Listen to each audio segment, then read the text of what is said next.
Olá, eu tô aqui com o Delúbio hoje. A gente vai ter uma conversa sobre a fundação do PT. Meu nome é Sara Lídia, eu sou historiadora pela UFG e sou mestrando em ciência política. Oi, Delúbio. Tudo bem com você? Tudo jóia, você? É um prazer estar aqui contigo. Para mim, muito grande. Para começar, Delúbio, qual a sua idade? Eu nasci em 16 de outubro de 1955, Uhum. E qual é a sua profissão? professor de matemática.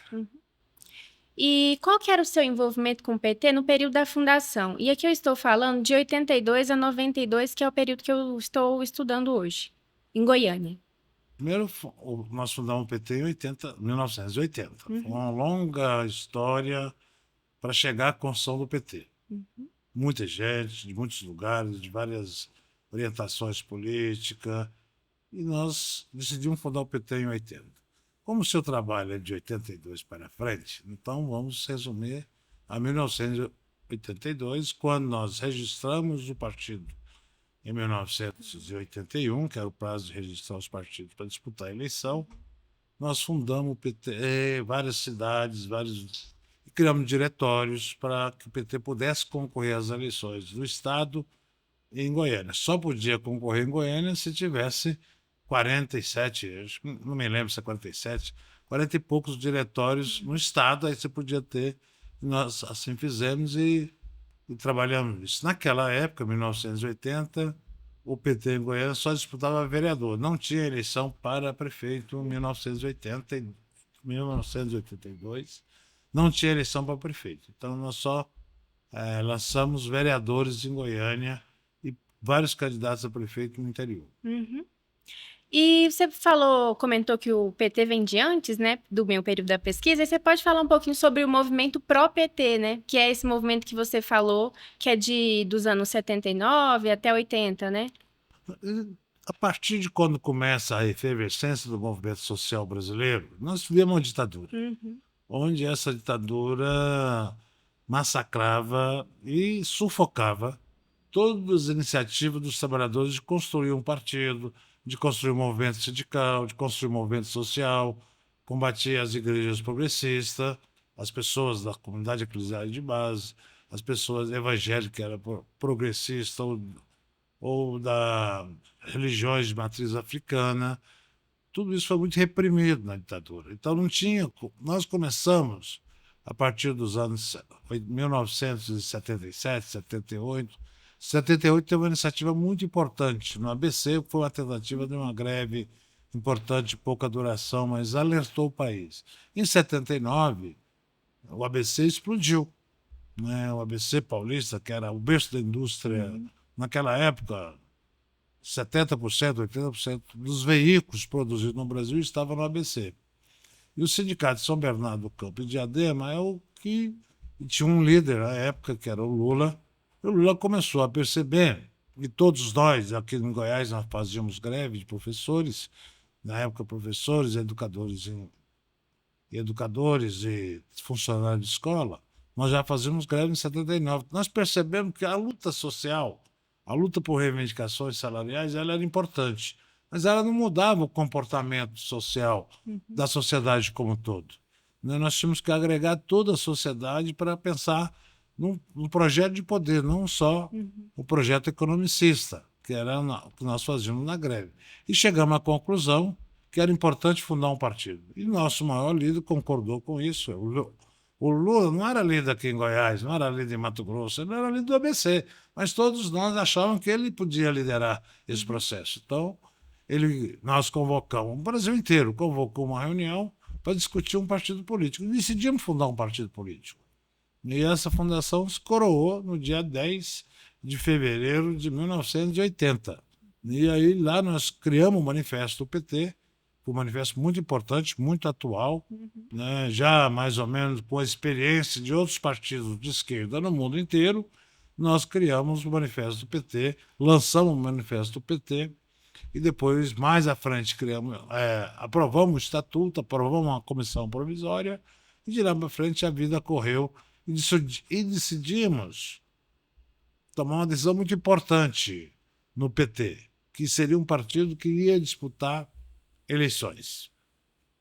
Isso foi uma decisão muito importante que o PT tomou, mesmo na diversidade, nós decidimos disputar as eleições. E as eleições de 2002, a ditadura à época, o Figueiredo era o presidente, eles baixaram um decreto que o voto seria vinculado. Que hoje, falar em voto vinculado, o pessoal acha até graça. Você tinha que votar, se você votasse no governador de um partido, você tinha que votar no vereador, no prefeito, nos deputados, tudo aquele partido. Se tivesse um fora daquele partido, não dava o voto. Então, um partido nascido naquele momento, na construção do movimento social, tinha muita dificuldade de ter voto, porque só tinha 2 partidos grandes. Você tinha o partido do governo, que era antigamente era a Arena, e você tinha o MDB. Com a reestruturação na nova lei partidária, criou-se foi permitido criar vários partidos. O MDB virou PMDB, a Arena virou PDS, e aí apareceu o PDT, o PT, outros partidos, né, que vieram a compor o quadro partidário para a eleição de 1982. E sobressaiu nessa eleição, nacionalmente, não tinha o presidente da República, só tinha governador, não tinha eleição nas capitais, as cidades que se diziam cidades importantes, né? Termais, tinha grande siderúrgica, que era de segurança, chamava Área de Segurança Nacional. Goiânia não tinha eleição em Caldas Novas, não podia ter eleição em várias cidades, de Ipatinga não podia ter, que tinha uma siderurgia, Volta Redonda. Cidades todas que tinham uma coisa importante que a ditadura achava que era... Por coincidência, onde o sindicato era forte, né? Mas não era só isso, é porque os milicos tinham uma concepção totalmente... Os milicos daquela época tinham uma concepção totalmente errada. Não tinha concepção de democracia, era ditadura mesmo, não queria democratizar o país. Mas o movimento foi avançando e que exigiu ter eleição direta, ter uma eleição em 1982, que era uma eleição parcial. Governadores, senador, deputado federal, deputado estadual. E várias cidades do Brasil não podia ter eleição municipal, que é o caso para prefeito. Goiânia só tinha vereador. Então foi isso que aconteceu naquele período. Agora falando um pouquinho sobre o PT. Você ainda é filiado, certo? E você já Sim. foi filiado a outro partido? Não. Você faz ou fez parte de alguma corrente interna dentro do PT? Só depois da fundação do PT, quando nós começamos a discutir, eu sempre fiz parte de uma corrente dentro do PT. Antigamente chamava articulação, depois passou a ser campo majoritário, unidade na luta, campo majoritário, hoje é CNB.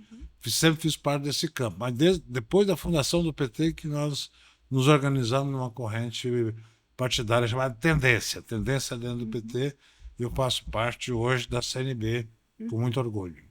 Fala um pouquinho das tendências e qual que é a linha política hoje da CNB. As tendências, o PT teve uma resolução muito importante. Quando fundou o PT, é bom que para falar das tendências tem que entender a fundação do PT. De modo geral, tem mais, não é só isso. Mas teve 3 grandes vertentes que fundaram o PT. O movimento social, sindical, né?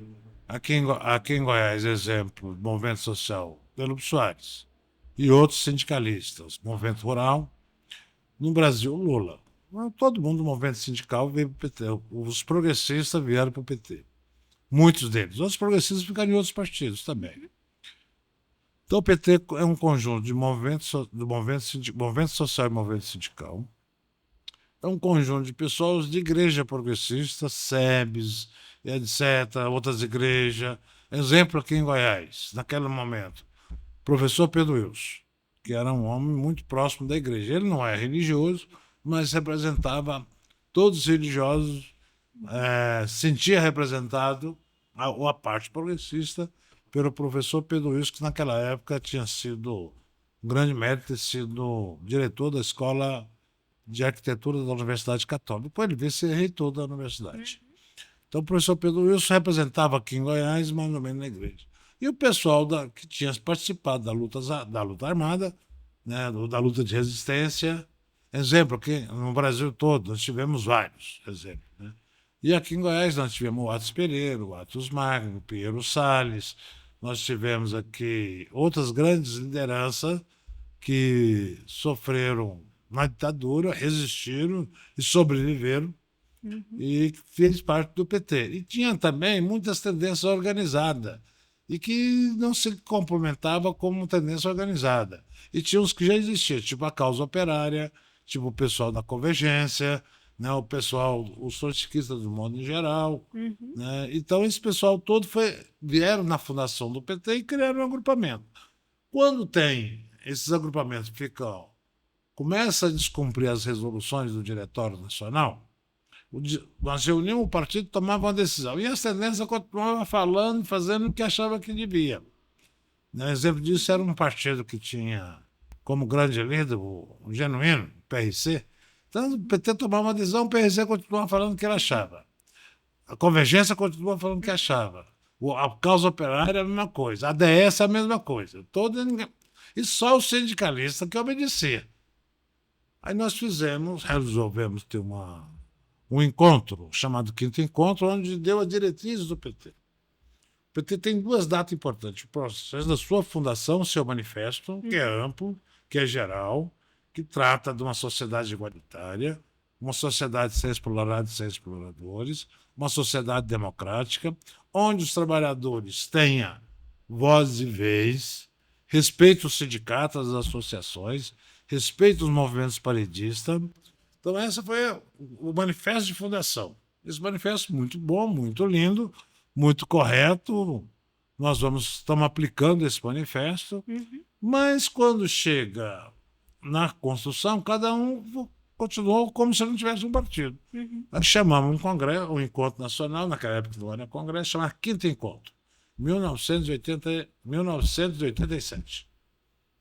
O Quinto Encontro tomou decisões importantes. Primeiro, que tomou uma decisão que parece, como a decisão na fundação do PT foi uma decisão de participar de eleições, tinha muita gente que era contra o PT participar de eleição. Nessa época, você fazia parte da direção nacional? Fazia parte já, em 87, sim. Em 1987, nós eu fazia parte da direção do PT aqui, da primeira executiva nacional, primeira executiva municipal aqui. Aí, o que acontece? Em 1987, nós tomamos a decisão de tomar um documento onde o PT era um partido estratégico. Você que é estudante, o pessoal da universidade tem isso mais claro, que é a maioria, que é o conjunto da sociedade. O que é um partido tático, o que é um partido estratégico. Nós decidimos que o PT era um partido estratégico. Que a prioridade do PT era caminhar na direção do seu manifesto. Segundo, decidimos criar o direito de tendência dentro do PT. Só que as tendências não poderiam ser maior que o partido. Toda tendência podia debater o que achava que devia. Quando tivesse uma resolução, se é a nível estadual, municipal, estadual ou nacional, todos os filiados deviam acatar. Pode até pedir para mudar. Fazer uma nova tese e mudar no próximo encontro. Então foi instituído o direito de tendência dentro do PT. E outra coisa importante desse encontro foi de dizer o seguinte, olha, esse negócio do direito de tendência é a mesma coisa. O partido não pode ter duas camisas. Resumindo, né? O partido não tem o direito, as pessoas, o PT tem uma camisa só. É PT de manhã, à tarde e à noite. Tinha gente que era PT de manhã, à tarde era a sua tendência, à noite o que convenia. Era a sua conveniência. Tem uma história bem interessante dessa época que eu li em um livro, que é sobre umas pessoas que roubaram um banco, e aí foi por isso que eu queria até te perguntar, o que aconteceu nessa época, né? Que eles eram do PCBR, e aí era como se fosse um partido dentro do PT? Esse episódio, que ficou foi muito falado à época. Difundido para ser utilizado contra o PT. A direita usou muito contra o PT esse episódio do assalto aos bancos na Bahia. Foi uma turma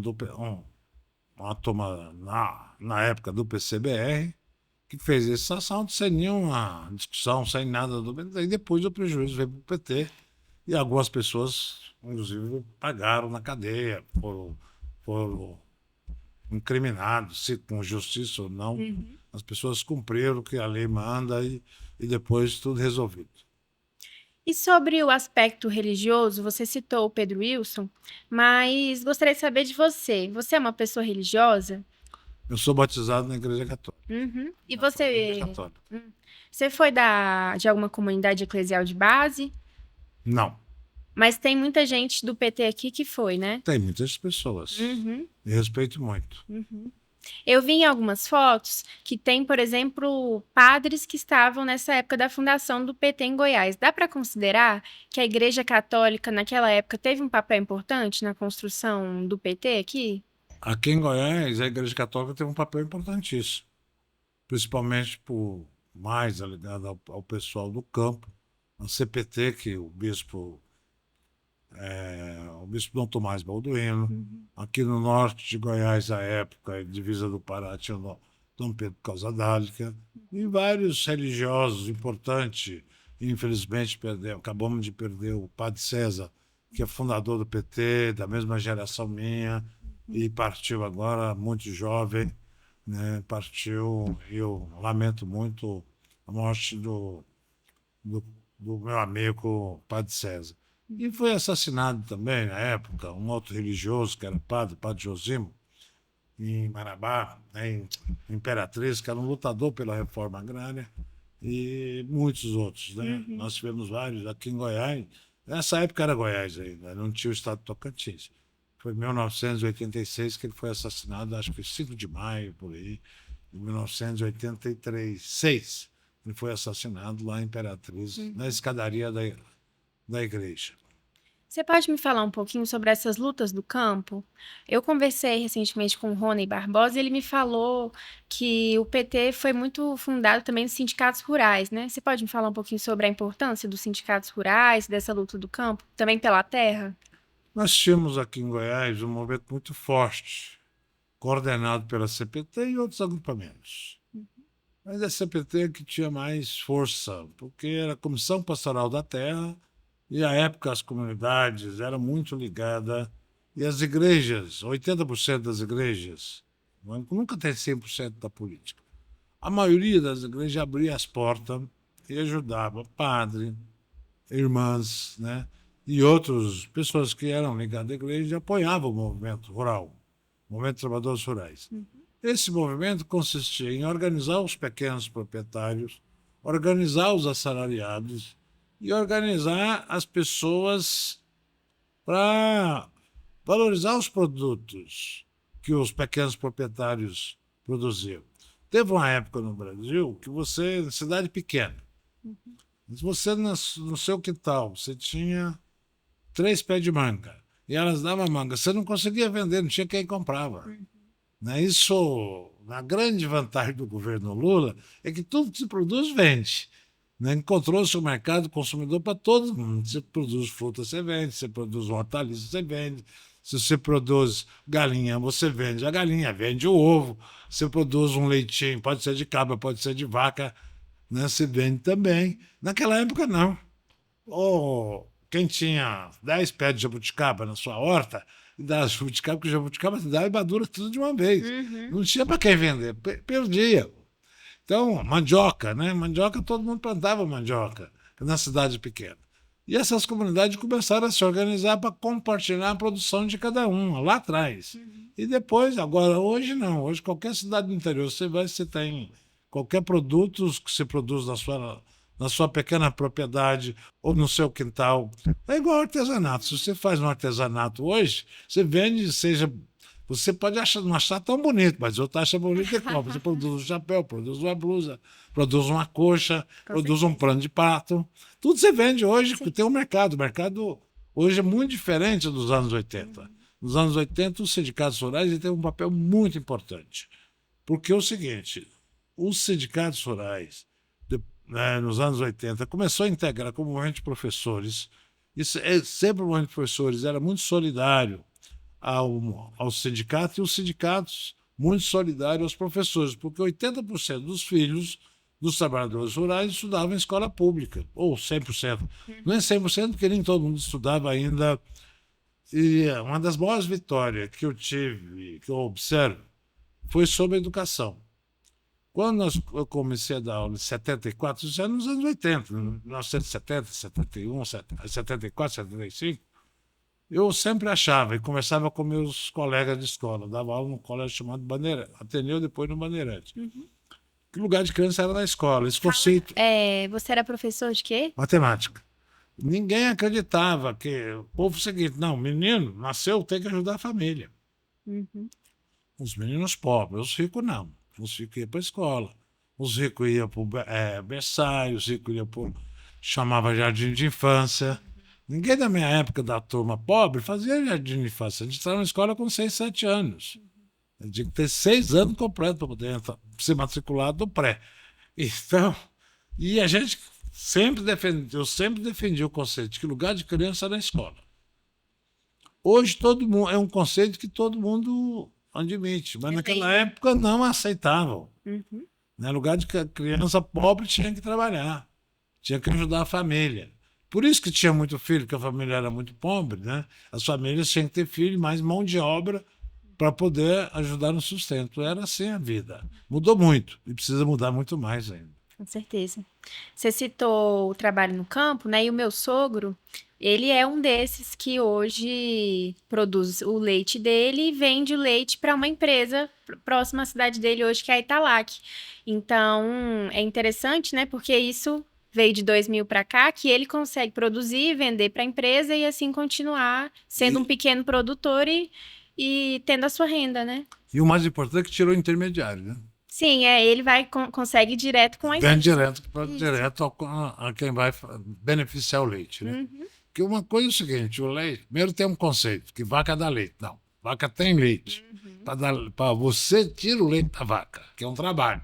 Depois, para o leite chegar na gôndola do supermercado, né, ele passa por um processo grande na indústria.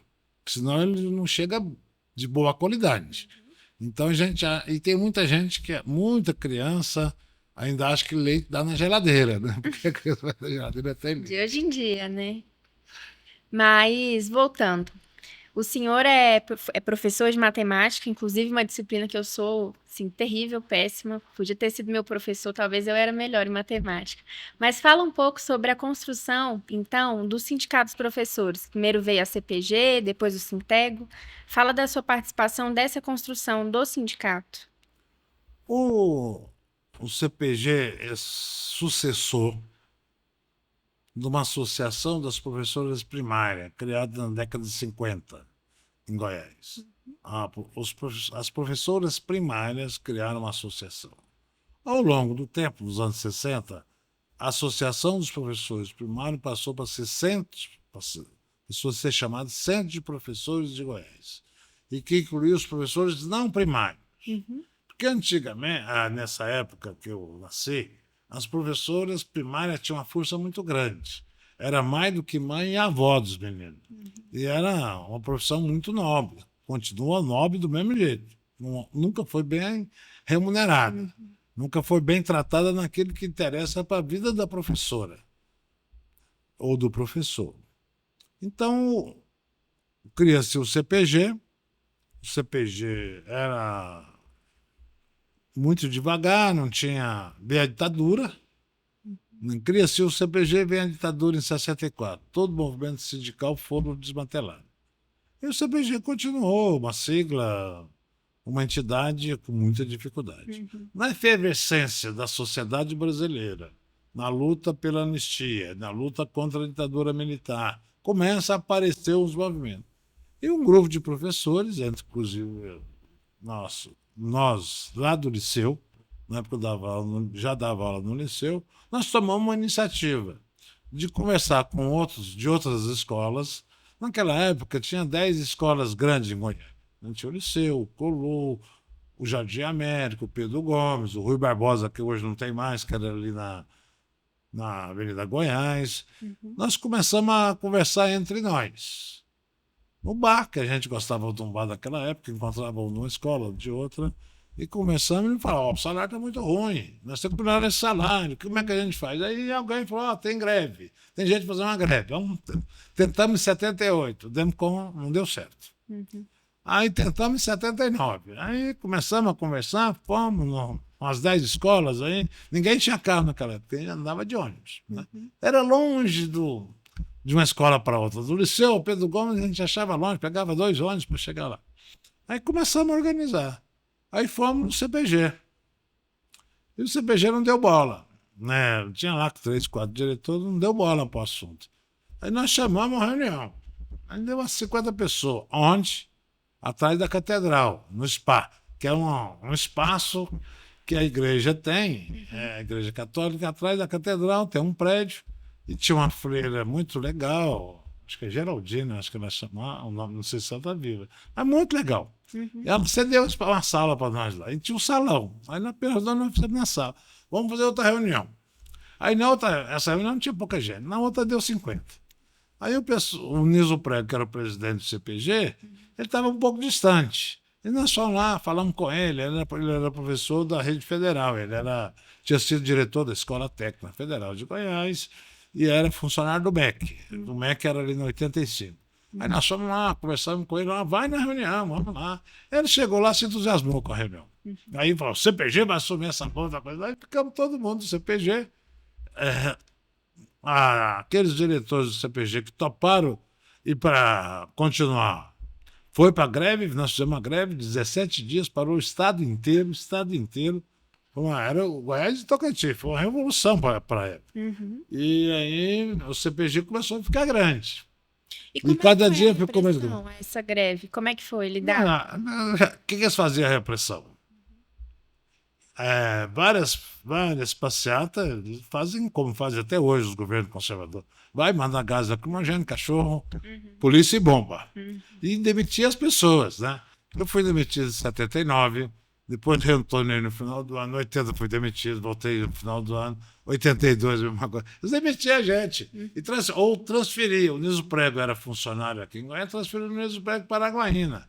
Né? Que era no estado de Goiás, para o MEC lá de Araguaína. Nós fizemos um movimento, na época tinha um ministro, a gente foi acampou lá na porta do ministro, enquanto não tiraram isso, nós não voltamos. Portanto, esse ministro, ele recebia vocês? Recebeu, era Eduardo Portela, né? Que era um bom ministro, para a época, ministro da ditadura, mas que ouvia, recebia a gente, ia lá, levava os documentos, os milicos, chefe não aceitava, voltava até nós conseguimos voltar o Niso para cá, voltar a gente para a sala de aula, pagar o nosso salário, deu um ano de aula de graça, porque eles não pagavam, mas também não deixam dar aula, e a diretora não tinha coragem de me impedir de dar aula. Eu sempre fui meio rebelde. E como é que é isso, assim, esse tipo de sindicato que você participou, que você fundou e que também que o Lula participou, só que lá no ABC, é um sindicato que, como o Lula disse esses dias, né, que não faz só a greve, né, mas que é capaz de dialogar. Me fala um pouco sobre o pensamento sindical de vocês. Nós tínhamos 3 pensamentos sindicais. Em 79, 80, quando você está na FVC, você nem percebe isso, depois que você percebe. Tinha um movimento sindical autêntico, tinha um movimento sindical conciliador e tinha um movimento sindical muito conservador, que a gente chamava de pelego, e os auxiliares de pelego, que na época era o PCdoB, o PCB e outras tendências, que não vamos fazer greve não, vai atrapalhar o governo, vai atrapalhar o patrão, né?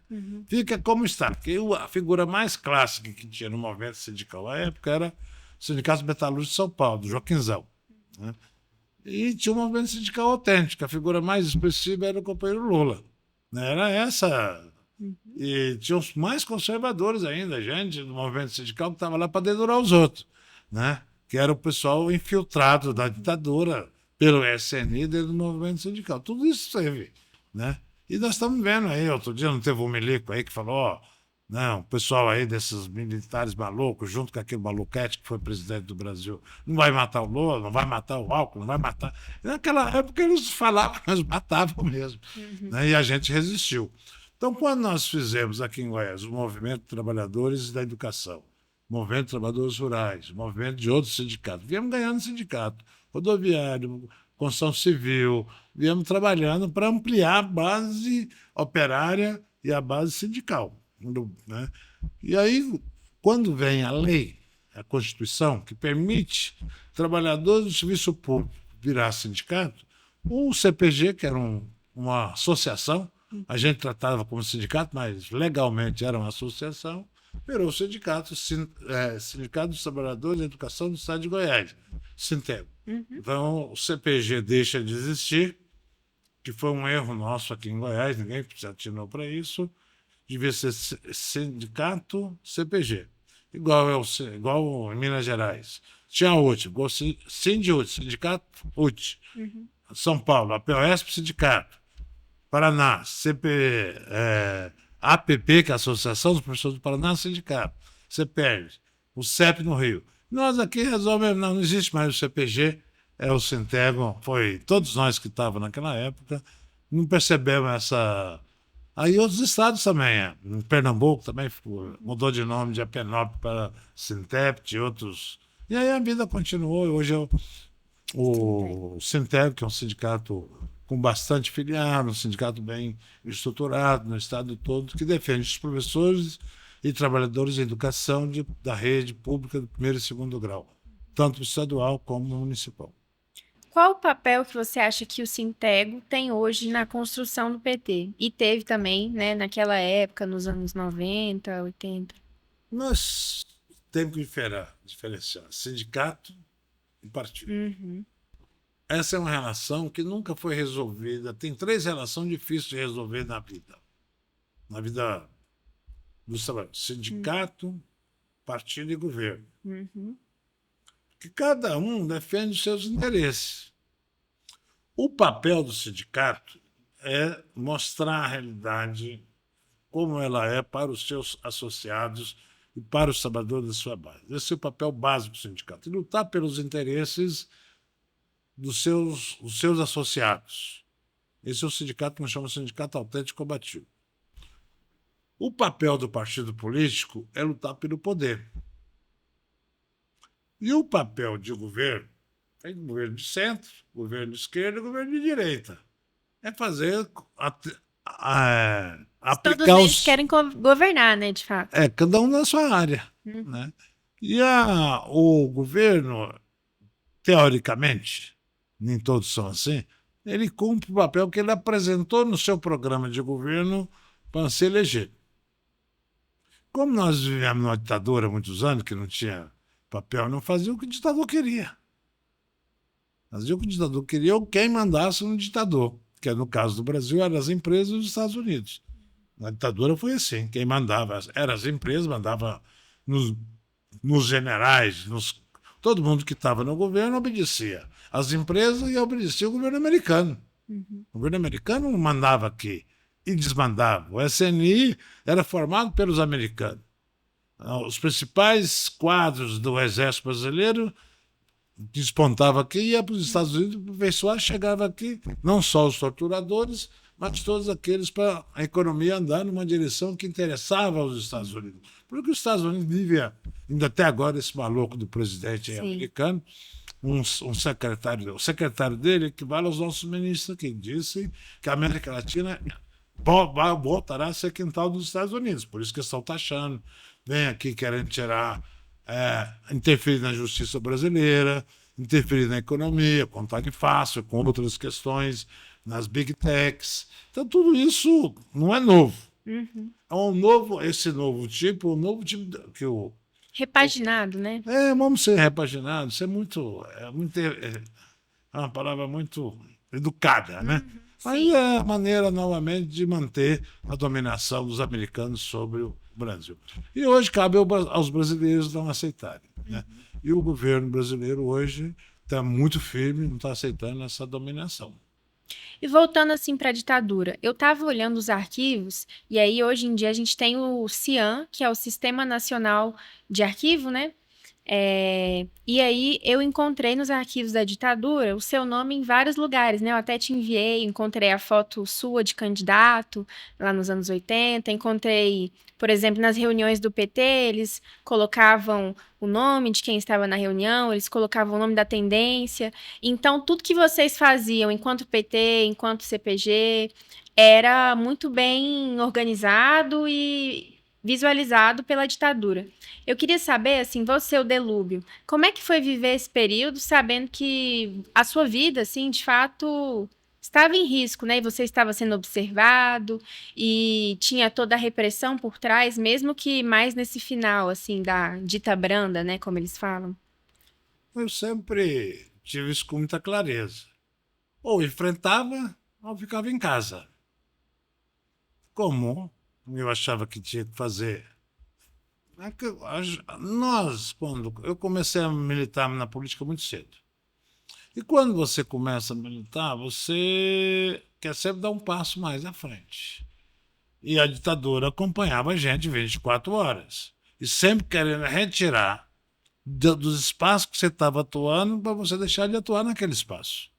Foi assim quando me demitiram, me removeram, etc. Fui só eu, fui vários companheiros.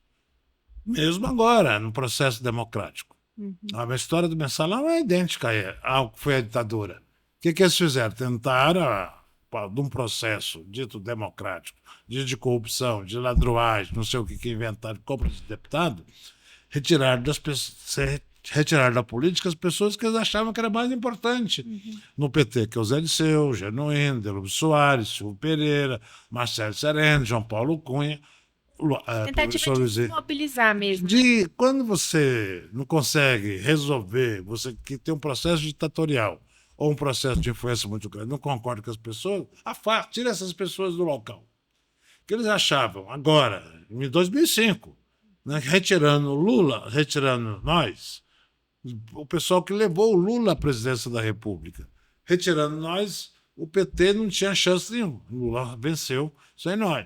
Aí, não, então vamos lá, né? Venceu o Lula, venceu a Dilma. Esse povo tá tudo errado, então vamos dar um golpe na Dilma. Tirou a Dilma, prendeu o Lula, paguei a pena no mensalão e me prendeu de novo na Lava Jato. Não tinha nada a ver com a Lava Jato. Nunca Acabar passei. com a economia. A Lava Jato, me prende Zé Disseu de novo. Eu, Zé Disseu, tomo em todas. Nós somos figurinha carimbada da ditadura, que o Zé Disseu teve que ir para o exterior, né? Etc, etc. E eu sou o Zé Disseu da luta armada, da chamada luta armada de 68. Eu sou da luta da anistia, porque o Zé Disseu é 10 anos mais velho que eu. Na época que ele estava fazendo a luta armada, eu estava lá em Buriti, na roça. Então não tinha a menor chance de saber nem o que era. Nem tinha rádio para saber as notícias, então, mas veja bem. Essa luta da classe dominante contra, que nós temos que lembrar aquilo que está escrito lá atrás, em 1948, luta de classe. A luta de classe ela não vai acabar nunca. Né? Porque é o seguinte, os poderosos não querem que os trabalhadores sobressaiam. Eles querem que os trabalhadores vivam para que trabalhem para eles. Nunca um filho de trabalhador pode ser aeronauta, astronauta, cientista, diretor de uma grande empresa. Serve para quê? Para limpar o chão, serve para ser frentista, serve para ser mecânico, tudo serve, tudo é necessário. Serve para tirar o leite, serve para dirigir um caminhão, mas não serve para dirigir. Essa é a concepção do capitalismo contra a classe trabalhadora. Mas a classe trabalhadora não precisa aceitar essa vida inteira. Quando tem gente que descobre que pode fazer igual, até melhor, nós temos que fazer.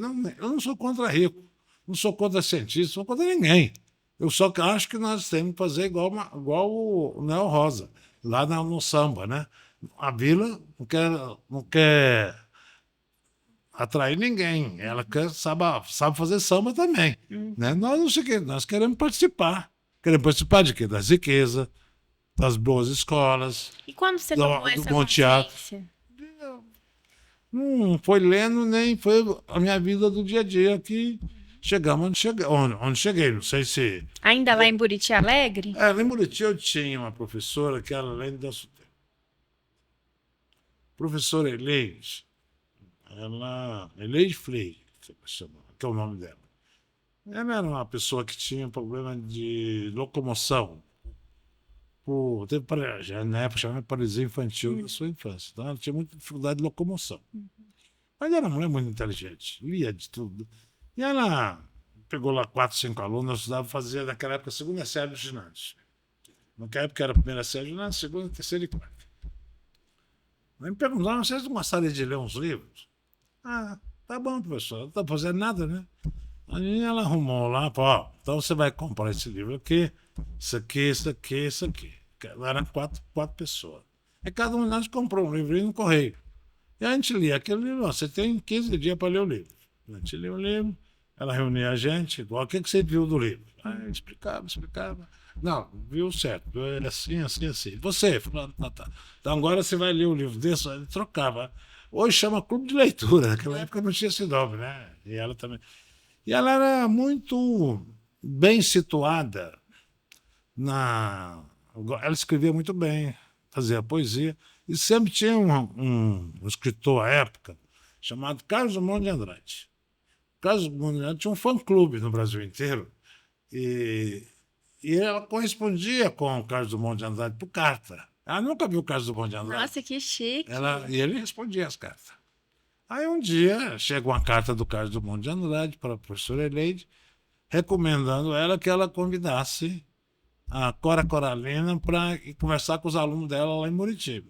Cora Coralina que não tinha voltado, né, tinha feito alguns escritos, mas nunca tinha saído também de Goiás, estava no começo. Aí foi, acho que 68, 1968. A Eleide convidou a Cora Coralina para ir lá em Muritiba. Ela tinha 70 anos na época, 70 e pouco anos. E todo mundo achava que era uma mulher muito. Chegou lá uma pessoa de 70 anos naquela época, ela tinha muita dificuldade. Mas a Eleide. Então você conheceu a Cora Coralina? Eu vivi a cores. Eu era moleque. Ai, que legal. E nós fizemos uma apresentação para ela. A professora Eleide fez dois jogral para apresentar para ela, os meninos, alunos dela. Um era. Explica aí para as pessoas o que é o jogral. Quem não é militante não sabe, não. Sabe o que é o jogral. Qualquer escola ainda tem jogral ainda. Jogral que é uma peça, uma poesia que vários vai falando, né? Aí um era da poesia do Robop, Bate-Pilão, que todo mundo em Muriti conhece Pilão, a outra porque hoje é sábado, né? Aí eu estava no Hoje Sábado, outros meus colegas no Bate-Pilão. E aí a Eleide foi no prefeito, mostrou a casa do Carlos Drummond. Pouca gente sabia quem que era ele, mas muita gente sabia. Então, recomendou, vamos fazer no clube? Aí foi a primeira vez que os pobres conseguiram entrar no clube. Foi a primeira e última, depois não deixaram a gente entrar no clube da cidade. O clube todo foi. Os pais de todos, foi aberto aos pais dos alunos, né? Todo mundo foi, mesmo aqueles que não sabem ler, não sabem escrever. Falar em cultura, o povo gosta de cultura. O Carlos Soares, que foi militante do PT, que faleceu, partiu, que é meu irmão, né? Todo mundo sabe. Ele um dia chegou para mim e falou: Adelino, eu estava querendo trazer a Orquestra Sinfônica de Goiânia para tocar em Muritiba. Falei, ótimo. Será que vai dar público? Né? Será que o povo vai gostar? Aí o prefeito era do PT, fomos lá falando que ele gosta de tocar na igreja, o João Alfredo era o prefeito, ele gosta de música. Aí falou, não vai dar certo não, mas vamos trazer, né? É de grátis. Aí o Carlos era vereador à época, não sei se foi 2007 ou 2008. Aí foi lá, e o maestro falou, olha, lá tem que ter um lugar plano, as cadeiras arrumadinhas, para as pessoas mais de idade sentar na frente, nós vamos tocar 2 horas, pessoas de idade não conseguem ficar em pé 2 horas. E arrumou lá 300 cadeiras assim, cobriu as cadeiras, ficou aquele negócio bonito. Aí, 2 anos de Orquestra Sinfônica de Goiânia, tinha 70 pessoas, né? Muita aparelho, né? Que um toca um negócio, toca outro. Aí lá. Quando o espetáculo ia começar 8 da noite, 7h30, as 300 cadeiras estavam ocupadas com as pessoas de melhor idade. Tá vendo? A hora que tem o primeiro ato, o segundo ato, essas velhinhas choravam tanto de alegria, né? Que depois, para a gente sair de lá, eu e o Carlos saímos de lá, era mais de meia-noite. Terminou o show às 10, o show não, a apresentação, o concerto, né? Corrigindo, o concerto terminou às 10. E o pessoal não deixava a gente ir embora, né? Eu nunca imaginava isso. Então, por exemplo, em Muritiba, eu não conheço ninguém que tenha piano em casa. Aqui, se eu chego aqui em Goiânia, várias casas têm piano, as pessoas têm piano, tocam, né? ou ensaia, pelo menos por enfeite, né? Uhum. Piano é igual, eu observo, falo assim, para muita gente, piano é igual, Quadro na parede? não, igual esteira de ergométrica, né? Ah, Vira entendi. cabide, né? Aham. Tem só pra ter ali, né? Muita gente tem para ter, mas é chique, né? Eu Uhum. acho super chique, né? Ah, o piano é muito chique. Mas o Carlos sempre foi um visionário, né? Fala um pouquinho do seu irmão, sobre a história de vocês no PT também. Nós somos 4 em casa. Uhum. Sou filho de um pai, mãe. Meu pai e minha mãe nunca tiveram oportunidade de ir na escola. Pessoa muito simples. Nós nascemos numa casa de pau a pique. Eu e meu irmão mais velho, Carlos. Meu pai é muito criativo para nós, meu pai e minha mãe. O mais velho chama Carlos Rubens. Eu, Delúbio Soares. A Delma Regina Soares. Fala que era Delma Regina, ela fica nervosa, que ela não gosta do Regina Soares. E o outro é Carlos Antônio Soares. Então nós somos 4. E com o tempo nós desenvolvemos. O mais velho, Carlos Rubens, que tem apelido de tem, todos nós chamamos ele de Carlão, ele é 1 ano e meio mais velho que eu.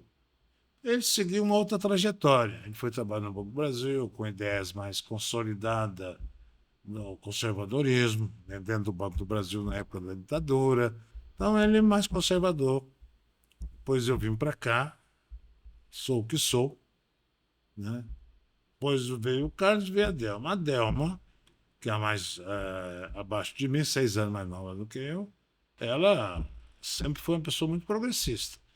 Ela, inclusive, foi candidata a vereadora em 82 em Buriti Alegre. Não teve voto, mas foi candidata. Pelo PT. Teve 17 votos. Né? Foi bom a votação dela. E o Carlos veio para cá e começou a militar, começou a atuar aqui. Sempre foi, a Delma e o Carlos sempre foram filiados ao PT. Meu irmão mais velho é filiado, mas é um filiado que não gosta de participar muito, ele não participa muito da vida partidária, da vida política. A Delma gosta, mas pelas limitações da profissão, virou professora, tinha que trabalhar e de outras coisas que ela tem que fazer, ela não entrou muito na militância. O Carlos entrou muito na militância, foi candidato a vereador, uma vez perdeu, outra vez ganhou, outra vez perdeu, outra vez ganhou, e foi levando a vida. Infelizmente, ele partiu numa doença muito grave, né, leucemia, e não conseguiu. Fez tudo que tinha que fazer, mas Deus escolheu esse caminho e Deus escolhe e nós acatamos. É, o Carlos Soares, assim, em especial para mim, ele foi uma das pessoas que inspirou a minha pesquisa. É, pode parecer besteira, mas eu ouvia muito ele falando sobre a história do PT, sobre você, né? Eu não conhecia muito a sua figura, mas conheci o Carlos, assim, diretamente em 2022, trabalhava junto com ele. Então, eu sempre ouvi ele falando da importância da juventude, de como era no PT, assim, bem mais mobilizado antigamente, que vocês tinham, assim, um espírito de solidariedade, estava todo mundo junto, todo mundo saía para tomar cerveja. E eu fiquei pensando que alguém podia escrever essa história. Então, eu acho interessante lembrar a figura dele, né, memorar. E falar dele mesmo, assim, né? Como O você Carlos falou. foi, ele veio para morar aqui em Goiânia, junto comigo, ele era estudante do liceu. E naquela época tinha uma efervescência. Era muito vivo, muito atuante, né? E a molecada do liceu era muito ativa, né? E aí ele participou dessa juventude, do Grêmio, eu, Então, quando estudante você era Carlos. do sindicato, o Carlos era do movimento estudantil. Ele era do movimento estudantil, já era dirigente do PT, saiu daquele, continuou, já estava entrando na faculdade quando eu saí, quando eu fui morar em São Paulo. Uhum. Morar em São Paulo no final de 86, então há muito tempo em São Paulo, e ficou ele e a Delma aqui, fazendo as coisas que tinha que fazer para ganhar a vida. Ele tinha um pequeno supermercado, Uhum. e a vida cada um tem que dar seus passos. Certo. E os passos, normalmente ninguém gosta da passa atrás, gosta da passa para frente. É, voltando um pouquinho para o PT, né? Como que você acha que o PT, nessa época aí, nos anos 80, começo de 90, lidava com essa questão? Você já falou um pouco, mas voltando assim, lidava com os conflitos internos, porque você me falou que existiam várias tendências, né? Então, pessoas que pensavam diferente. Como é que funciona um partido em que cada um vai ter a sua visão de mundo e a sua visão de mundo vai ser respeitada? Tem como fazer isso? Como é que o PT consegue fazer isso? Somos o primeiro partido, é uma parte da sociedade. Dificilmente uma sociedade, seja ela em qualquer lugar do mundo, pensa igual. As pessoas, eu vejo na minha casa. Eu, como sou filho do mesmo pai e da mesma mãe, e tenho um irmão, o Carlão. Nós somos da mesma geração. Ele é um ano mais velho que eu, um ano e meio. Pensamos totalmente diferente. E como hoje eu observo isso. Na época eu observava pouco. Em 1966, teve a eleição de governador. A ditadura ainda fez uma eleição. A última eleição de governador foi em 86. E lá em Buriti foi 2 candidatos. O Peixoto da Silveira, que era o candidato do MDB à época, e o candidato da Arena. Esses partidos tinham acabado de ser recriados, tinham acabado os partidos e a Arena. A ditadura criou esses 2 partidos. O candidato da Arena era o Otávio Lage, que o pai dele tinha sido prefeito de Goianésia, mas o pai do Otávio Lage tinha sido o prefeito de Buriti Alegre, um dos primeiros prefeitos. Então, foi 2 começos. Acabava o começo, tinha os ranchos. Aí chamava, o povo tocava sanfona, o povo dançava, tinha comida, fogos para baixo para cima, era uma festa. E o Carlos gosta mais da atividade do Otávio Lage. Eu gostei do Peixoto da Silveira. Eu tinha 11 anos e ele tinha 12. Falar que o menino tem definição ideológica disso é zero. Né? Mas eu gostei mais do pessoal do MDB. Né? E ele gostou mais do povo da Arena. E o tempo foi passando, ele foi aproximando mais do povo da Arena e eu mais nem MDB, porque o MDB também era muito elitizado lá em Buriti. Era uma família muito rica que mandava no MDB e outra muito rica que mandava e os seus seguidores. Eu não tinha seguidor, porque não gostava nem outro. E aí a vida foi tocando. Então não tem muita diferença, não tem jeito. A sociedade, os partidos políticos, ele é parte da sociedade. O que o PT pensa não tem nada a ver com o que o PL pensa hoje. Ou o que o DEM pensava, ou o que o B pensa. Só que, em determinado momento, esses partidos podem se aliar. Esse PL que está aí hoje não é o PL que nós aliamos, o qual o Zé Alencar estava afiliado. É outro PL. Embora muita gente que estava conosco está nesse PL. E estão agora dizendo, eu que tenho muita relação com as pessoas, estão dizendo, olha, nós somos aquele PL do Zé Alencar, não somos o PL de coisa ruim, não. Não, coisa ruim é uma coisa. Ele que veio para cá tentando sujar o nosso partido. Mas é problema deles. E o PT não tem nada. O PT tem uma filosofia diferente. Assim como o PT não tem muito a ver com alguns partidos de esquerda, de centro-esquerda, né, como o PSB, o comportamento do PSB, o comportamento do PCdoB. Embora nós estamos no juntinho, PT e PCdoB, nós estamos na federação, PV. Quem diria? O PV que sempre nos combateu muito, nós estamos na mesma federação. E eu defendo que continue. Então o partido é uma parte. E dentro do partido tem várias cabeças. Tem muita gente do PT que é conservadora. Tem muita gente que é muito libertária. Eu prefiro essa área dos libertários. Né? Eu sempre achei que o PT é um partido libertário. Né? Libertário nos costumes, na moda, na cultura. Nós temos que dar vazão ao que as pessoas pensam. Né? E pensar uma coisa que eu sempre pensei, que nós temos que construir para frente. E construir um país com prosperidade, com crescimento econômico, com distribuição de renda. Eu sou muito fã do que os chineses falam. Né? Construir uma sociedade moderadamente próspera. Eles acham que não tem jeito de todo mundo ser rico. Eu também acho que não tem. No Brasil não tem jeito de todo mundo ser bilionário. Não tem jeito de ser todo mundo trilionário, como está caminhando para ter alguns brasileiros.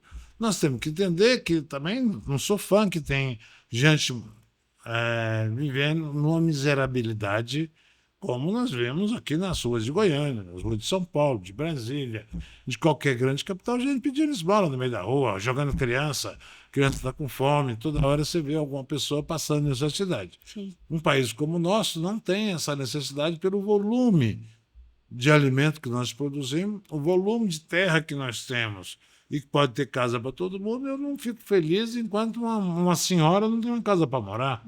Todos nós temos que ter uma casa para morar, nós temos que fazer um movimento para todo mundo sair do aluguel. Agora, tem gente que não pensa assim. Gente de outros partidos, do PT, tem gente que defende que o corpo da mulher é decidido por ela, tem gente dentro do PT que acha que não, que tem que seguir a matriz da sua religião. E no PT tem gente de todas as religiões.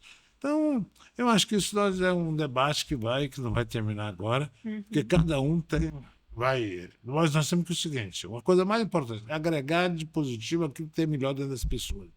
O grande erro que nós sofremos nos últimos 6 anos, foi que tanto o governo fora Temer como o governo Maledi transformou aquilo de pior que tem dentro das pessoas por fora. Né? Ninguém deixou. Tem gente que acha que é vantagem falar que é ignorante. Né? Eu quero lembrar aqui para você que é jovem e para a sua escola, né? Tem uma coisa que eu gosto muito, que é aquela coisa. Só existe um saber no mundo. Só existe um mal no mundo. O único mal que existe no mundo é a ignorância. O único bem que existe no mundo é o saber, que hoje é traduzido pela ciência. Tem gente que nega a ciência. Quando lhe interessa, quando é para ganhar dinheiro, vem com a biblioteca, vem com a inteligência artificial, vem com isso, vem aquilo outro, e diz que está tudo atrasado. Então, a vida é assim, nós temos que continuar e trazer mais gente, agregar mais gente dentro do PT. Né? Sim. E como é que o PT consegue, então, se enraizar para tentar colocar em prática todas essas ideias que você está me passando aqui e ser governo e colocar assim mesmo essas propostas para fazer valer na sociedade? Nós já tivemos um momento mais difícil. Eu falei aqui no começo que o conceito de lugar de criança na escola era uma aberração. O conceito de criar uma sociedade igualitária era uma afronta. E no Brasil, nós somos o último país a ter libertação dos escravos, um dos últimos países onde as mulheres puderam votar. A mulher só podia trabalhar fora até 61, quando o marido assinasse uma autorização. Então, e agora, mesmo governos progressistas nossos, só agora, 2024, que nós conseguimos uma lei, ainda não refletiu ainda nas empresas, onde homem e mulher com o mesmo trabalho tem que ter o mesmo salário. Só agora. Isso em 2024. Só agora conseguimos estabelecer isso por lei. Agora, para chegar na realidade, quando se aprova uma lei, ela demora. No serviço público, a maioria já tem o mesmo salário igual, trabalho igual, salário igual. Que é uma coisa tão básica, óbvia, né? É óbvia, né? Parece um absurdo, parece coisa do século passado. Mas no Brasil só conseguimos fazer isso agora. Tem empresas que o salário de homem é o salário de mulher é baixo. E salário de pessoas brancas é o salário das pessoas afrodescendentes é outro. Se for indígena, ainda é mais baixo ainda que afrodescendente. A gente sempre defende muito aqui a desigualdade entre brancos e afrodescendentes. Mas as pessoas de origem, os povos originários, sofrem mais ainda. Então, e se for boliviano, então, o Paraguai está lá errado. Então, esse é o país, nós temos que acabar com esses preconceitos. Então, é difícil, mas a gente tem que fazer. Eu sou de uma época, quando o movimento sindical em efervescência, nos anos 80, a gente falava no salário mínimo, aumentar o salário mínimo. Todo mundo falava, dia que o salário mínimo fosse $100, quebrava o Brasil. Quando o Lula, você tem uma ideia, você que é jovem, você não teve essa oportunidade de conviver com aquela época. Em 2003, quando o presidente Lula assumiu o governo, o salário mínimo era equivalente a $70. O salário mínimo era $70. 2 anos depois, o salário mínimo foi passando para 150, 200. E toda a média de governo do presidente Lula, da presidente Dilma, voltou agora, é mais de 300, aproximadamente entre 250 e 300 dólares. Todo mundo dizia que ia quebrar.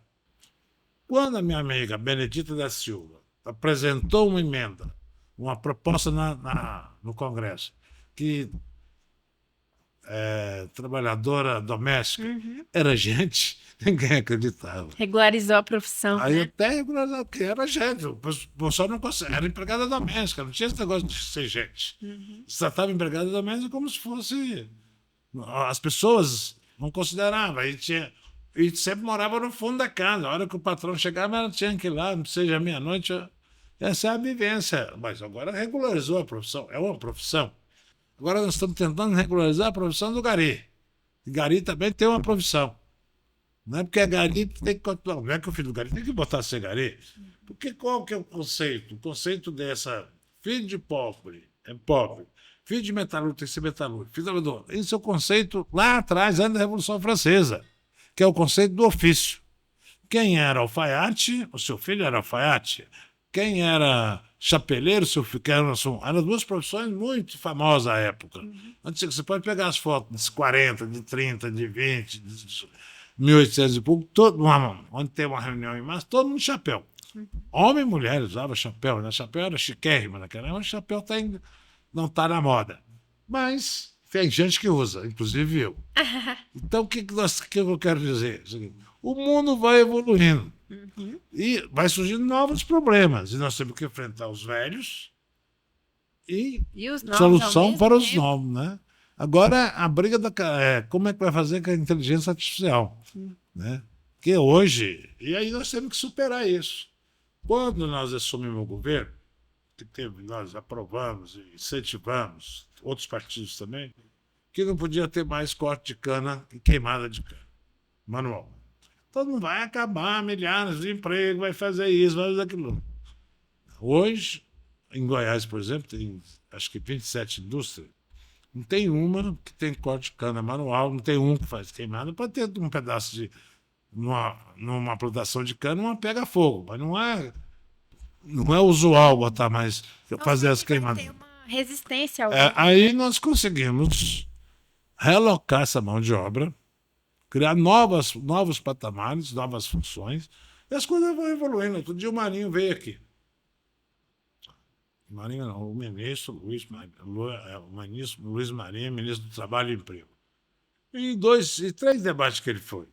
Na CIEG, na FEComércio, na DIAL e na 44. Qual que era a preocupação dos empresários? Bolsa Família. Não deixa mais ninguém trabalhar, não tem mais ninguém para trabalhar. Pô, só quer ficar dependendo do governo. Ontem saiu uma matéria muito importante. 1 milhão de pessoas atingiram o patamar, que recebe Bolsa Família, atingiu o patamar de sair da pobreza extrema. Se não tem o Bolsa Família, esse 1 milhão de pessoas estava na miséria. Então, o Bolsa Família é um colchão.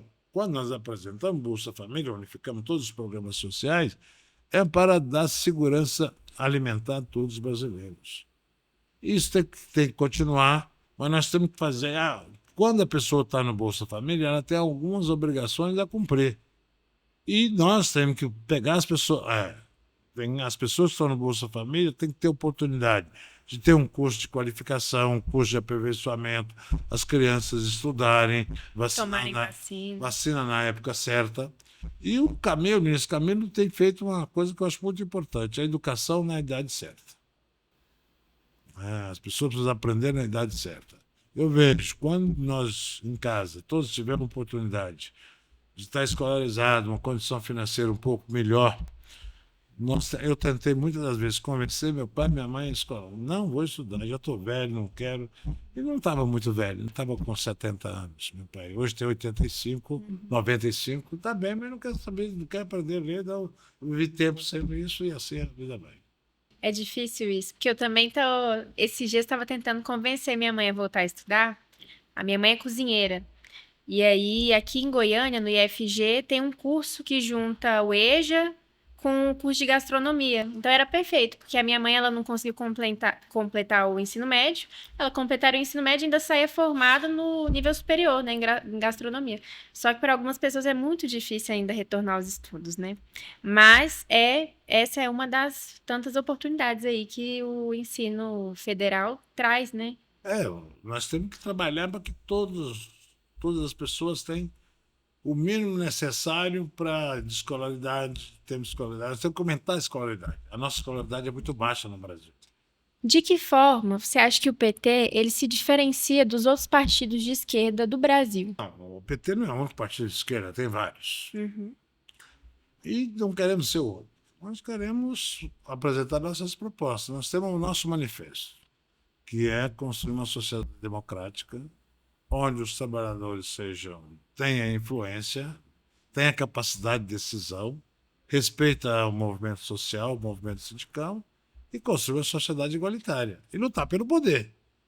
Partido que não luta pelo poder não é partido político. Quem não tem, vai para a igreja A, igreja B. E quando tem uma igreja lutando pelo poder político, está errado. Cada um no seu galho. Um partido político, né, como o PT, que é um partido que tem vocação ao poder. Nós até agora chegamos ao governo. Nós queremos chegar ao poder. Poder sobre a economia, não ficar o que tem hoje a chamada. Antigamente chamava de burguesia, agora arrumou um nome mais fácil, né? Faria Lima, né? Faria Lima, banco, Big Tech, todo mundo quer mandar no Brasil. Não pode. Nós queremos um partido de poder, que tenha que as Forças Armadas fiquem em função do que o partido decide, não em função do que eles fazem, poder econômico, trabalhar uma das coisas mais importantes que nós temos, que às vezes os partidos fazem, mas não dizem, que é valorizar a cultura. Através da arte, da dança, do esporte, do teatro, do cinema, se muda muita coisa. E isso, a cultura preserva o que você era, o que você é, o que vai ser. Então é muito importante valorizar a cultura no país. É muito importante, o PT valoriza. O PT aposta muito na juventude. Todos os programas sociais que o PT apresentou mais significativos foram os dos jovens. Criou o ProUni, criou a cota dentro da universidade, criou a ideia de fazer creche para tudo quanto é cidade, tudo quanto é município. O primeiro jardim de infância era só para os bacanas. Jardim de infância que era de 4 a 6. Hoje tem uma lei que todo mundo tem que estudar de 4 a 6, tem que estudar, mas pode estudar de 0 a 6. O importante é 0 a 6, para a mãe poder ter um local para deixar o filho, para trabalhar, e o filho conviver com pessoas do mesmo período. Que antigamente não precisava disso, que todo mundo tinha 12, 13 filhos. Hoje, não conheço nenhum jovem da minha geração, ou da parte da minha geração, que tenha 10, 15 filhos. Né? E meu pai teve 17 irmãos. Né? Nem todos ficaram vivos, morreram. Na época não é que morria, não vingou, né? O povo falava. Então, hoje o mundo é diferente, nós temos que trabalhar. Então, o PT pensa no futuro do país. Os outros partidos de esquerda, não vou aqui fazer crítica a nenhum partido de esquerda, cada um tem os seus. Cada macaco no seu galho, né? Estou no galho do PT, então vamos trabalhar com o PT. E agora, você me falou uma coisa interessante, que é a diferença entre governar e mandar no país. Assim, conseguir governar. Porque você pode ser governo, mas você, de fato, conseguir governar, né?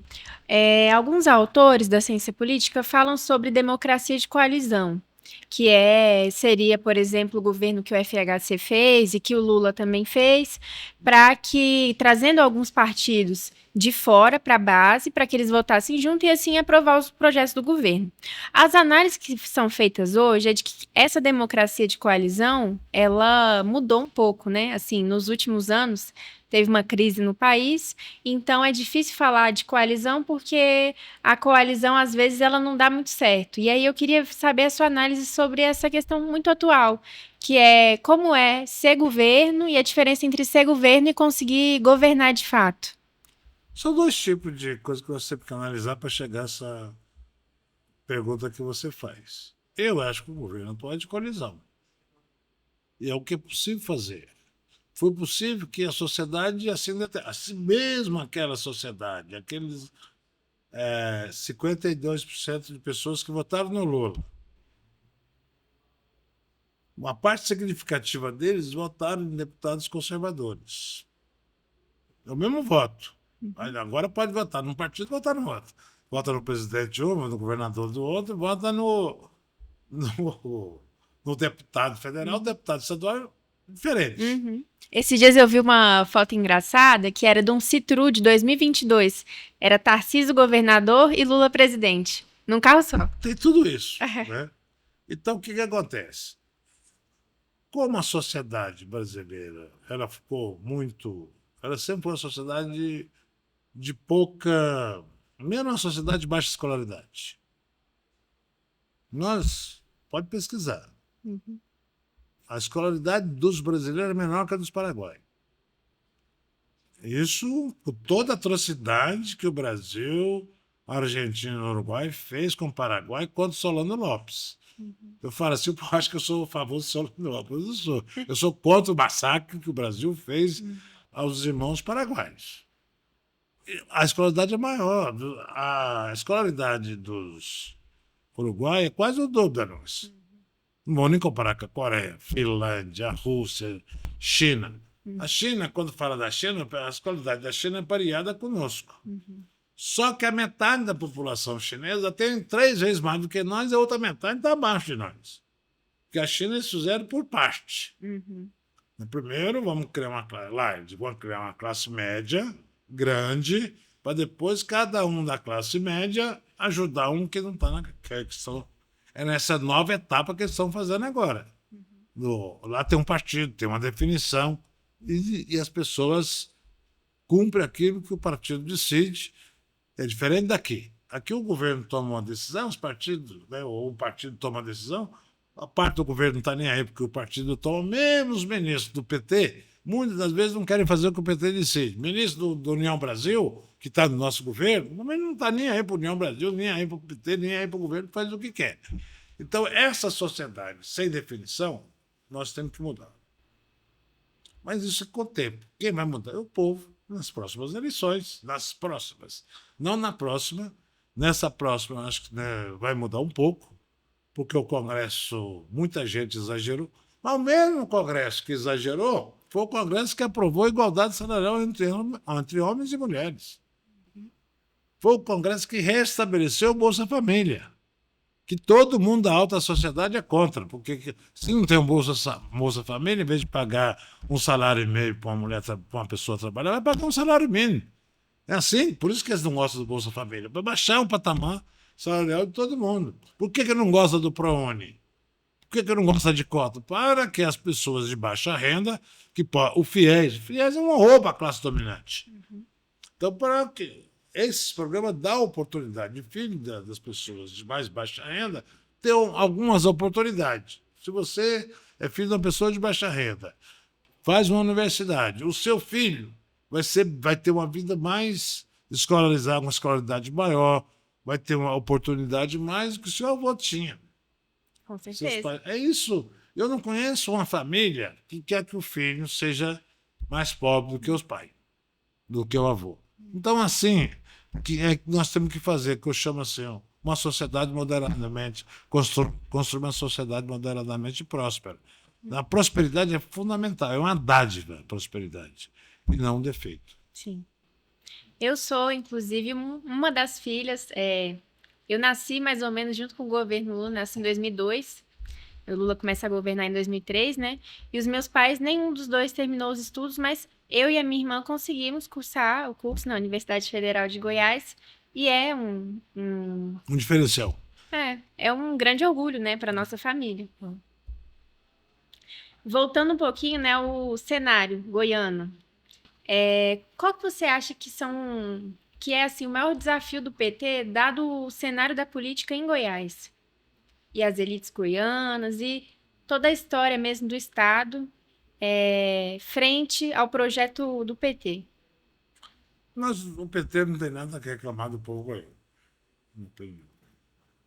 Porque o povo, principalmente da maior cidade, que é Goiânia, já o povo goiano é generoso com o PT.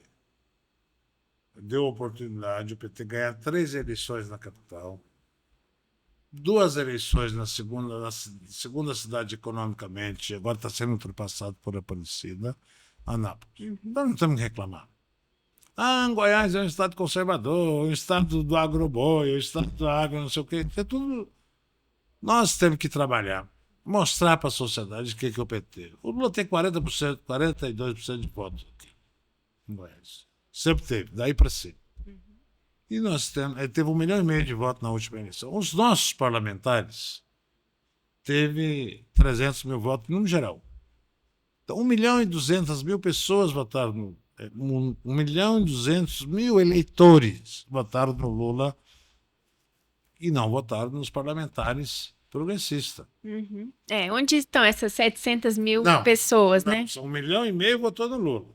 300 mil votou nos deputados progressistas. 1,2 milhão votaram no Lula e não votaram nos deputados progressistas. O que tem nisso?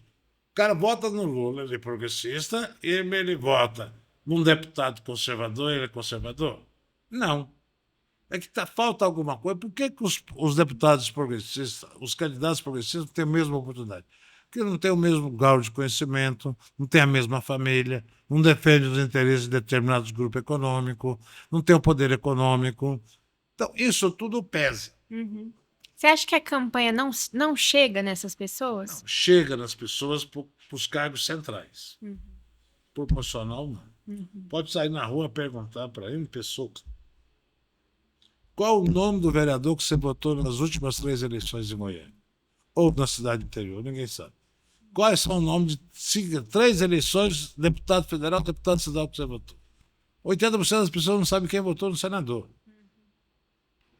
Então, a politização não vem da escolaridade. Você deve conhecer algumas pessoas que têm doutorado, que têm mestrado, que têm curso superior, bons profissionais, mas que votou no maledito. Gosta do político do maledito. Acha que vai dar certo para ele. O individualismo. Né? E qual que é uma diferença grande entre nós e esses? O tal do individualismo. O tal traduzindo lá na roça, dizia assim, pouca farinha, meu perão primeiro. Essa frase é que o maledito fez botar na cabeça de todo mundo. Nós não, nós queremos um coletivo. Uma sociedade minimamente próspera. Uma sociedade onde todos possam ter oportunidade de crescer e a sua família crescer. Então é isso que é a diferença do PT, que nós temos que trabalhar aqui. Goiás, nós não podemos reclamar. Eu não sou da turma que acha que só tem conservador, que todo rico aqui é conservador, todo rico é da turma do maledito. Não é verdade, toda pessoa de posse. Nós temos que trabalhar, começar a parar um pouco também, ser mais flexível com as pessoas. Tem 2 ouvidos e uma boca. Falar menos, escutar mais. Eu tenho ouvido muito sobre as lutas no interior de Goiás, Trombas, Formoso, e em outros lugares, por exemplo, ali na região perto de Goiás, da cidade de Goiás, Itaberaí, em vários lugares em que a luta pela terra foi muito importante, né? Então eu acho que esses movimentos assim camponeses, movimentos de resistência em Goiás, às vezes eles não são lembrados, mas eles existiram, né? Existiram, vão existir e não vão acabar nunca. Porque onde tem um pedaço de terra, tem alguém querendo plantar ali. Tem uma semente a ser plantada naquele pedaço de terra e essa semente gerará frutos. Para você ter uma ideia, você que é jovem, desde 1946, na última Constituinte, depois da pós-guerra, tem uma Constituinte de 46. De lá para cá, todos os processos constitucionais que teve, a única coisa que não mudou foi o parágrafo da terra, da propriedade privada. O direito de ter a escritura. Então, as pessoas acham que qualquer pessoa que pensa em reforma agrária é comunista.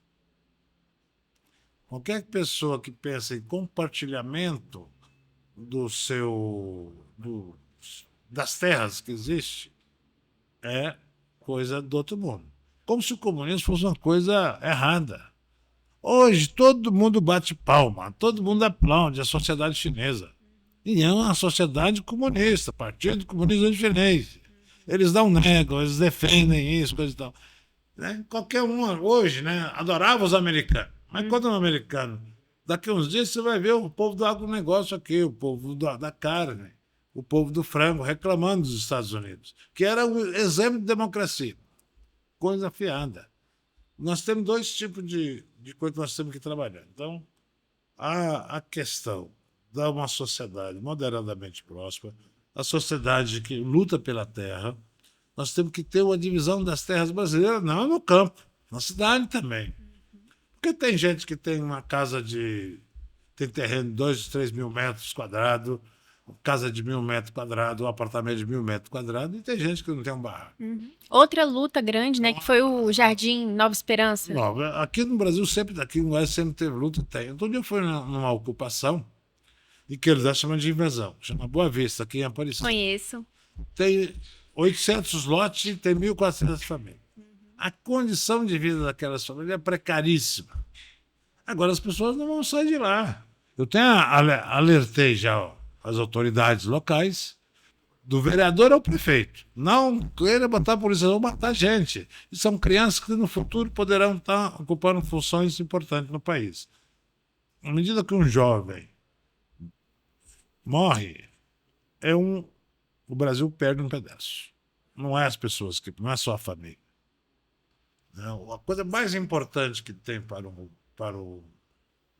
um país é seu povo. E para o país é muito importante a classe dirigente, as pessoas que têm mais propriedade, mais poder econômico, é importante. Mas aquele que constrói, trabalha no dia a dia, é tão importante quanto o mais importante. Nós temos que ter mais igualdade, sabe, né? Na terra, na distribuição da terra, nas escolas com mais igualdade, hospitais. Por que antigamente o melhor hospital de Goiânia era o avião? O cara adoecia aqui, ia para o Einstein ou ia para o Sírio-Libanês. Agora criaram até filial deles aqui. Não pode ser assim. Ninguém ia querer ir para o HGG, do Hospital da Universidade ou Hospital Público. Ninguém queria ir. Os ricos.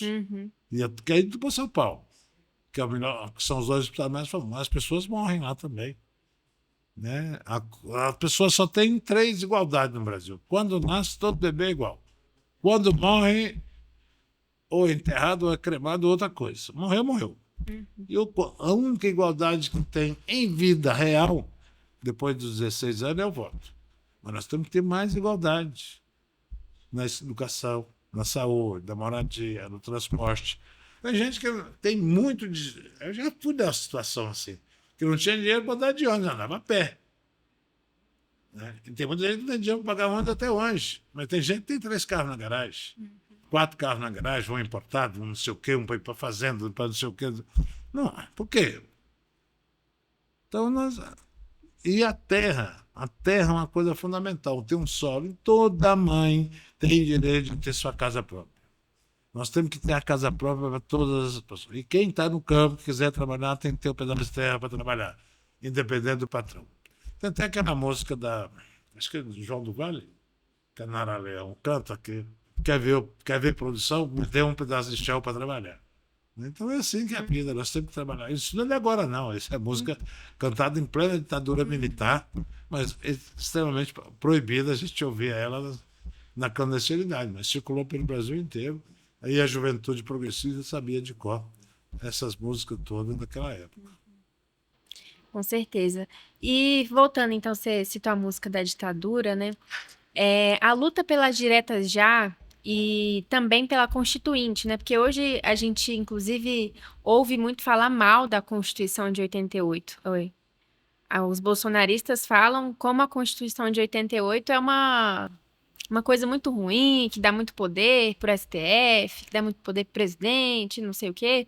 Eu queria saber como é que foi a luta para construir essa Constituição que a gente tem hoje e para poder votar, né? Que hoje é um direito tão básico. Só para te falar uma coisa antes que essas pessoas que você falou aí, seguidor do Benedito, que fala do STF, fala do Ministério Público, quando me condenou Zé Disseu, condenou o Lula, eles achavam uma gracinha. Era tudo bom demais, né? Apoia a justiça, apoia juiz tal, apoia isso, apoia aquilo outro. Quando a justiça, o judiciário, eu acredito na justiça, o judiciário voltou à normalidade, eles estão achando ruim. Que a Constituição é isso, a Constituição é aquilo outro. Né? Então, nós não podemos ser o ser humano. Às vezes ele atua muito pela sua conveniência. Oportunismo é a palavra. É o né? individualismo. Né? O individualismo leva assim.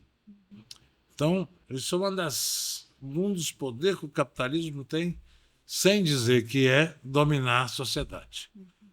A luta pela Constituinte foi uma luta muito importante, a luta das diretas já, e que fez parte de um capítulo muito importante da história do Brasil. A Constituinte é a maioria das coisas que foram aprovadas na Constituinte, que hoje o setor progressista defende, quer melhorar algumas coisas. Por exemplo, daquele período, na emenda popular, nós queríamos uma jornada de trabalho de 40 horas, conseguimos 44. Essa luta volta com muita força agora, fim da jornada 6x1, redução da jornada de trabalho. Várias coisas que estão na Constituinte eu também quero modificar. Mas modificar para ter mais oportunidade. A Constituinte foi isso, mas enquanto a gente não muda, tem que seguir a Constituição. Né? E é legítimo as pessoas propor mudança da Constituinte. Melhorar, né? Não pode, melhorar do ponto de vista de mais igualdade social.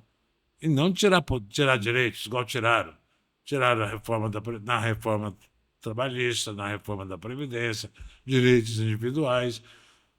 Isso é uma luta política, uma luta de classe, entre capital e trabalho, vamos chamar assim. Né? Porque tem muito pouca gente que diz, eu sou representante do banco tal. Ninguém diz isso. Mas está lá fazendo o serviço para o banco, para a MICDEC. Tem muito deputado, influência, que está a serviço dos jogos eletrônicos. Tem uns 4, 5 deputados que quem o sustenta são jogos eletrônicos. Esse jogo, betano, não sei o quê. Que eu não sei nem como é que funciona, porque eu não jogo. Então é assim a vida. E como é que é ser do PT e, assim, tá disputando com essas pessoas que, às vezes, a gente não sabe nem da onde que vem, assim, da onde que vem o fake news, né? Qual que é a proposta, da onde vem o financiamento, quem que manda. É difícil disputar com esse campo, né? É difícil. O Brasil é um país difícil, porque nós somos um dos únicos países do mundo, quando tem independência, mantém monarquia. Não estou dizendo que o monarca Dom João II foi muito ruim, mas ele não tinha força perante o exército, perante os conservadores. Um país que direito de voto, direito de igualdade entre homens e mulheres é muito distante, de raça muito distante. Dos anos 80 para cá, não é que nós nascemos maravilha, não existia luta até 1980, sempre teve luta. Mas de 1980 para cá, com as ferramentas que nos foram criadas, entre elas, uma é o PT, contribuiu muito para trabalhar para encurtar essa distância entre o mais rico e o mais pobre, entre o mais poderoso e o menos poderoso. Essa está no nosso manifesto, essa luta de uma sociedade igualitária. Obviamente, nós vamos gastar um período longo para construir essa sociedade igualitária. Mas nós temos que lutar por ela e acreditar que é possível. Eu acredito fielmente que é possível uma sociedade igualitária no Brasil, no mundo. Não é só no Brasil, não. Por que tem alguns países que estão aproximando pobres de ricos e acabando com a miséria? Nós podemos fazê-lo aqui no Brasil. Com certeza. E é isso que nós temos que trabalhar. Então, vamos continuar lutando. O PT é necessário.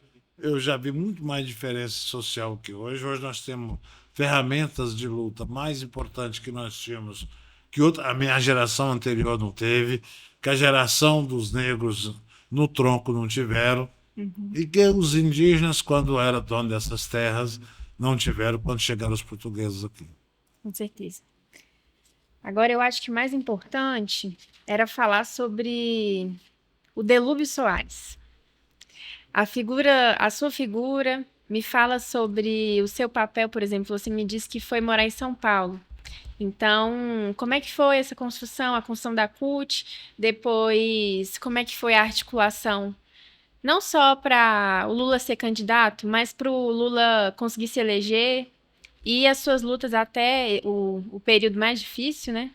Para encerrar, não é que eu fui morar em São Paulo. Em 1986, quando nós fundamos, vou repetir aqui a história, nós fundamos o PT em 80, disputamos uma eleição em 82 e que tivemos nessa eleição muito pouco voto. Em Goiás nós tínhamos 13 mil filiados, tivemos 9 mil votos, em números gerais. Em 85, 84, 85, o PT lidera o movimento para, junto com outras entidades e junto com outras instituições, o movimento pelas diretas já. O PT convocou primeiro como grande comício das diretas já na Praça Charles Mini, em frente ao estado de Pacaembu, em São Paulo. E de lá para cá, todas as lideranças do PT, as lideranças progressistas, eram as mais aplaudidas nos comícios, eram mais ovacionadas, a bandeira do PT.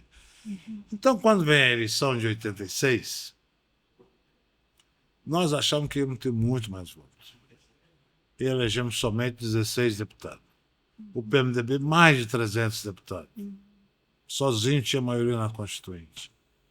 Nós nos reunimos em São Paulo, depois de uma greve geral muito bem sucedida, em 12 de dezembro de 86, e observamos o seguinte: ou a gente centraliza e cria e organiza, tem um conjunto de pessoas que queiram dedicar a CUT, ao PT, ao Movimento Sem Terra, às lutas gerais que tinha na época. E eu concordei com essa ideia, me coloquei à disposição, vim conversar com meus parceiros em Goiás. Na época era o povo do CPG, o povo da CUT estadual, era presidente da CUT estadual, e militante, dirigente do PT aqui, nacional, já estava no nacional. O pessoal falou: não, tá certo, tem que fazer isso. E nós construímos uma trajetória de construir um partido e construir a CUT. Tudo foi dando certo. Em 89 nós disputamos a eleição, tivemos grande sucesso naquela eleição, mas não ganhamos. Em 94 perdemos, 98 perdemos, e nos fomos aprendendo com os erros e as coisas que nós não conseguimos fazer para a eleição de 2002. E 2002 foi uma eleição, não tem nada perfeito, mas era uma eleição muito pouco erro. E quando você erra menos, e o seu adversário erra mais que você tem chance de ganhar.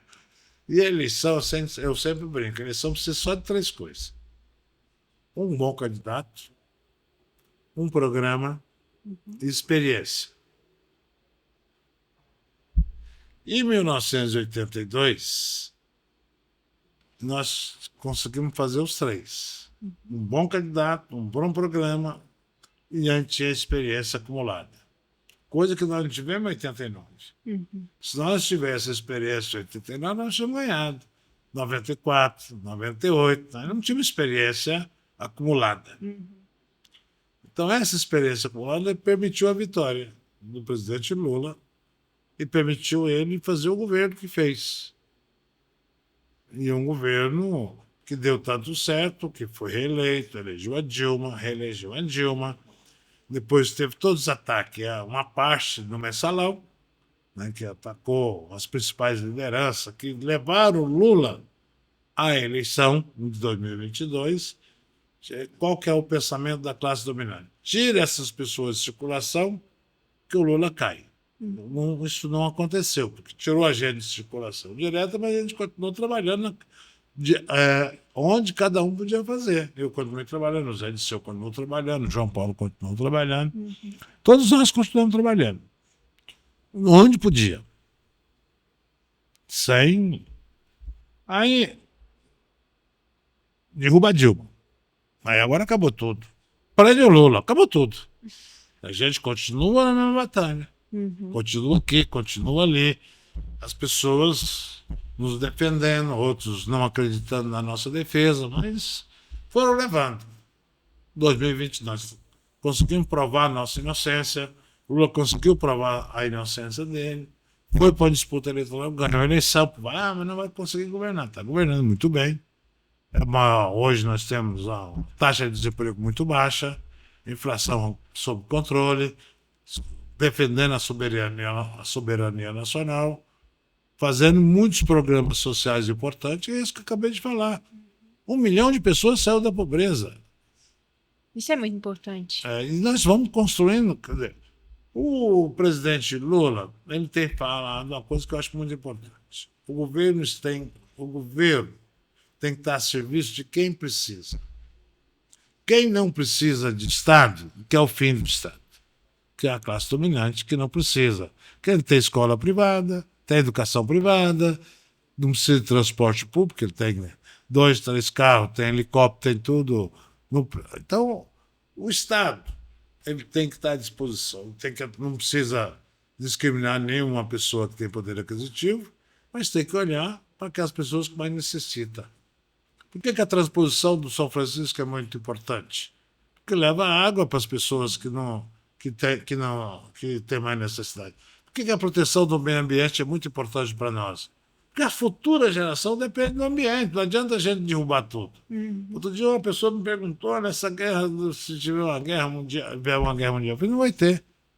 Porque nenhum maluco que tem bomba atômica vai querer soltar bomba atômica. Porque solta uma daqui, solta daí, morre todo mundo. Acabou. Acabou o mundo, acabou as pessoas que têm poder, morre também. E a morte é democrática, ela é para todos. Existe uma coisa da democracia e a gente tem que ter claro, ninguém sabe tudo. Você está na escuridão. Aí quando 6 horas da manhã, até as pessoas que têm deficiência visual sabem que é dia. Mas também vem o dia 12 horas. 6 da tarde começa a escurecer para todo mundo. E a gente tem que saber conviver com as pessoas. E tem muita gente que vive da ignorância, né? A ignorância é o mal que existe no mundo. E o saber é a ciência. E a gente tem que saber trabalhar isso. E uma coisa que eu quero só concluir, que eu sou muito fã do que Platão escreveu, que o Sócrates dizia. Uma frase que muito me marca no Sócrates é que ele dizia, olha, não se preocupe, a mentira nunca vive o suficiente para envelhecer. Então essas fake news, usar as fake news para usar as fake news, o judiciário para atacar os adversários, chamado hoje lawfare, que nós somos vítimas, muita gente foi vítima no Brasil, Lula, Zé Disseu, Delúbio Soares, Macari e outros, nós sofremos um lawfare muito forte, mas nós resistimos, estamos superando. E para frente, daqui para frente, eu sou temente a Deus. Deus vai decidir o que nós vamos fazer para frente e vamos caminhar e torcer e vamos fazer a nossa parte. Não tem aquele negócio, Deus te ajuda, mas você tem que fazer a sua parte. E ninguém fugiu, né? Ninguém tentou fugir para os Estados Unidos. Tem gente que fala muito e tem pouca coragem. Muito obrigada. Acho que foi muito bom, Delúbio. Obrigado. Sucesso!